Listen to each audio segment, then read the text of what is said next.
दोस्तों, आज हम जिस चीज़ पे बात करने जा रहे हैं वो एक मार्केटिंग का बहुत ही कॉमन टॉपिक है। इनफैक्ट किसी ने कभी भी मार्केटिंग पढ़ी होगी तो ये ज़रूर पढ़ा होगा, और वो होता है 4 P's ऑफ मार्केटिंग। थोड़ा सा ध्यान से देखिएगा। पहला पी है प्रोडक्ट, फिर है प्राइस, प्रमोशन और प्लेस। इनको हम बोलते हैं मार्केटिंग मिक्स। ये मिक्स शब्द को आप थोड़ा सा समझ लीजिए तो फिर आपको 4 P's समझ में आ जाएगा। मैं आपसे ये पूछूं कि क्या आपको केक बनाना आता है? हो सकता है आप में से किसी को केक बनाना आता हो, और मैं उनसे पूछूं कि आप केक किस तरह से बनाते हैं, इसका मिक्स क्या होता है, तो उसमें बोलेंगे इसमें मैदा डाला जाता है, इसमें अंडा डाला जाता है, इसमें शक्कर डाली जाती है, और केक का मिक्स ये चीज़ें होती हैं। तो मिक्स शब्द जो होता है दोस्तों, ये आपको बताता है कि वो चीज़ किन चीज़ों से बनी हुई है। तो जब मैं 4 P's को मार्केटिंग मिक्स बोलता हूं तो मेरा कहने का मतलब यह है कि मार्केटिंग इन 4 चीजों से बनी हुई है।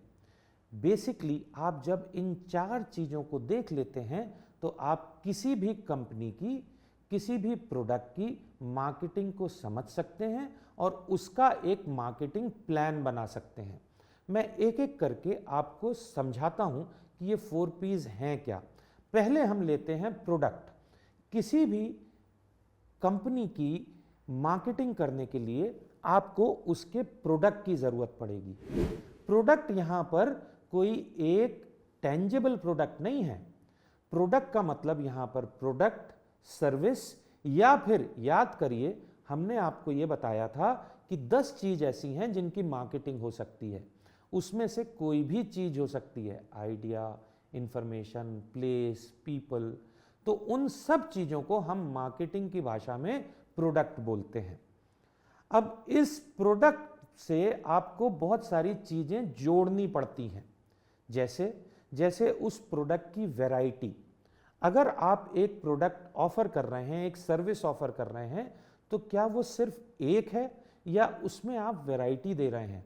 जैसे आप कोल्ड ड्रिंक लेने जाते हैं तो आपको एक कोल्ड ड्रिंक 1 लीटर की बोतल मिलती है, 2 लीटर की मिलती है, आधे लीटर की मिलती है।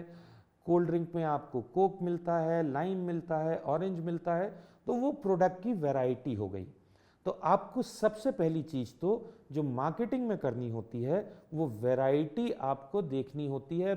आपको उसकी एक क्वालिटी निर्धारित करनी पड़ती है, आपको डिज़ाइन देखनी पड़ती है, उसका अगर आप उसमें पैकिंग क्या है, प्रोडक्ट का डिज़ाइन क्या है, उसके फीचर्स देखने पड़ते हैं, उसका नाम देखना पड़ता है, उसकी पैकेजिंग देखनी पड़ती है, उसका साइज देखना पड़ता है, उसमें क्या कोई आप वारंटी दे रहे हैं या कोई रिटर्न पॉलिसी है, ये सारी चीज़ें देखनी पड़ती हैं। ये सारी चीज़ें मिलके एक प्रोडक्ट बनती हैं। ये होता है हमारा फर्स्ट पी। होता है हमारा प्राइस। प्राइस यानी हम किस प्राइस पे कस्टमर को ये ले जाके बेचेंगे। ये प्राइस इतना आसान नहीं होता है। प्राइस में आपकी एक लिस्ट प्राइस होती है जिसको हम MRP बोलते हैं, आपकी एक डीलर और डिस्ट्रीब्यूटर प्राइस होती है, आपकी एक कॉस्ट होती है, आप उससे अपनी प्राइस निकालते हैं।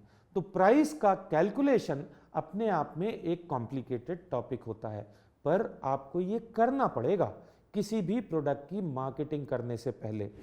क्या आप इस प्राइस के साथ में कोई अलाउंस दे रहे हैं अपने डिस्ट्रीब्यूटर को, रिटेलर को, या कोई आप उसको पेमेंट पीरियड में क्रेडिट टर्म्स दे रहे हैं, उधारी दे रहे हैं अपने रिटेलर को, डिस्ट्रीब्यूटर को? ये सब आपकी प्राइसिंग पॉलिसी का हिस्सा होते हैं। तो ये हो गया हमारा दूसरा पी। अब हम आते हैं अपने तीसरे पी की ओर। वो होता है प्रमोशन।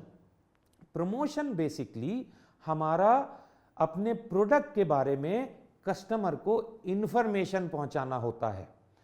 कस्टमर कैसे जानेगा कि हम उसके लिए क्या ऑफर कर रहे हैं?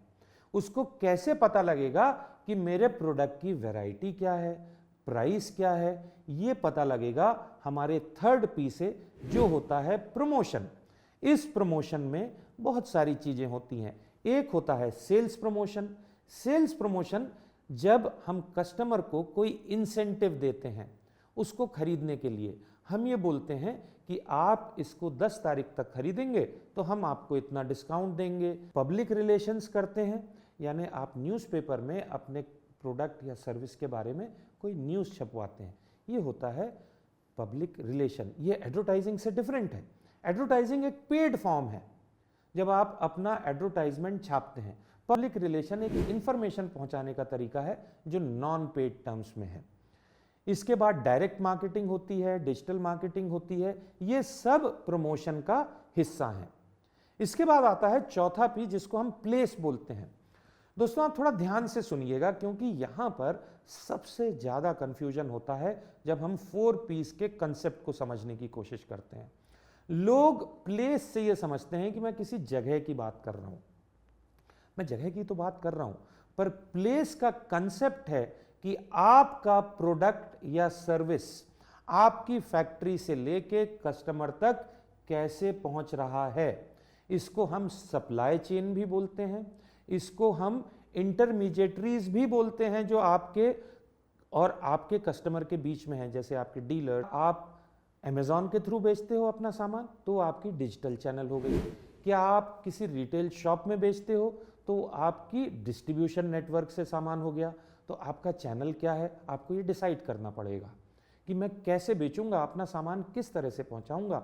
क्या मैं अपना खुद की शॉप खोल लूंगा जाके और मैं सिर्फ अपनी दुकान से बेचूंगा, तो ये एक्सक्लूसिव कंपनी ओन्ड शोरूम हो गए, तो ये भी एक चैनल है। प्लेस में हम यही चीजें डिसाइड करते हैं कि हम अपना प्रोडक्ट किस तरह से कस्टमर तक पहुंचाएंगे, किस तरह की लोकेशंस होंगी, किस तरह की इन्वेंट्री मैनेज होगी और किस तरह का ट्रांसपोर्टेशन होगा। तो दोस्तों ये हैं 4 पीस। आपको 4 पीस को समझना किसी भी मार्केटिंग प्लान के लिए या मार्केटिंग के लिए सबसे ज़रूरी है।